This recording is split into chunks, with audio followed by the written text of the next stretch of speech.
there's this common notion of like civilian and military as being categories that have no overlap, but he already yields that there's an overlap because he carried a pistol, and he seems to recommend a pistol for self-defense as opposed to a rifle. So that's already an overlap. There are combat shotguns. They're maybe not the most heavily used thing, but they exist.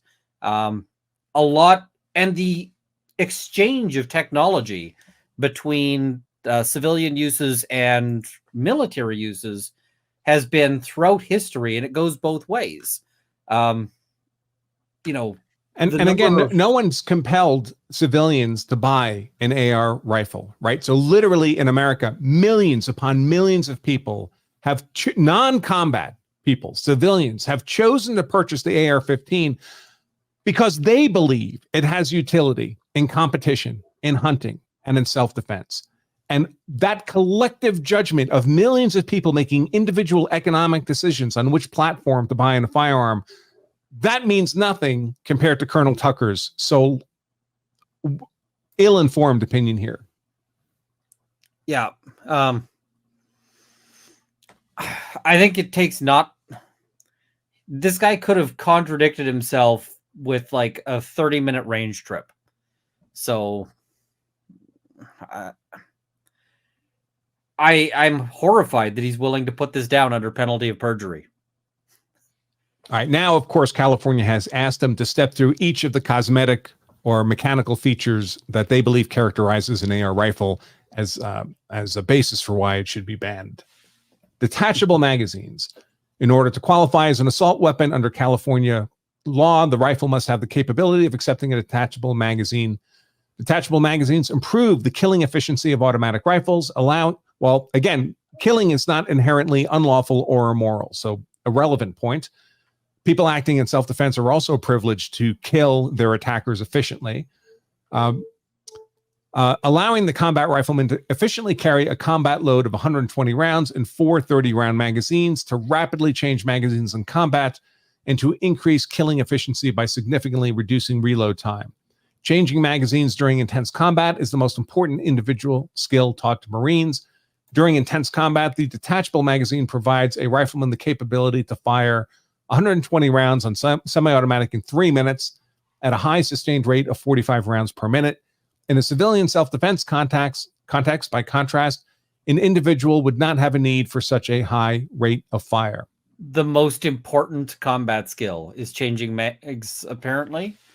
More than land navigation? More than like accuracy in fire, clearing stoppages. I can think of a whole bunch of other skills that are pretty essential. I mean, in his case, which end of the crayon to eat? I shouldn't disrespect his service, but when he uses his service to push bullshit like this, he makes himself not worthy of respect. The problem is that, you throw rocks at this guy, you end up throwing rocks at other people who aren't this guy. And that's part of the reason this is pissing me off so much, is that there's a ton of people out there who have served who deserve better than to have this guy wave their flag to spread this stuff. And of course, sometimes a person is acting in lawful self-defense against a large number of attackers. Yep. Very similar to a combat scenario. Again, you mentioned Rittenhouse. This was happening in Rittenhouse. A huge number of people were chasing Rittenhouse down the street. I saw a video of an attempted home invasion in Toronto just recently. It had 4 dudes trying to storm a door, and they were ultimately defeated by a good door, which is a good thing. But if they get in, that's 4 guys. And the other thing he misses, he'll talk about self-defense here as if everyone is a decorated combat veteran. But the person who's doing self-defense might be, I've read cases of home defense with an AR-15 by a 10-year-old. I've read cases that were home defense by like a grandmother. The number of cases of home defense by women who are victims of domestic violence, where like they break up with a guy, the guy doesn't take it well, the guy shows up at their house with with a shotgun, and she takes the shot with an AR. I'm like, you are allowed to defend yourself even if you are not John Wick.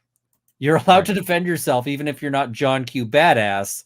And so self-defense needs to be accessible to somebody who might have just bought the gun because their ex is threatening them, and they've had time to put like 10 hours in at the range to learn to change a mag and get vaguely on target. That person needs self-defense as well. So, yeah. I mean, I've been practicing law for 33 years, focused just on self-defense cases, and I can count on one hand the number of lawful self-defense shootings where the defender was what I would consider highly trained and qualified in the use of a firearm.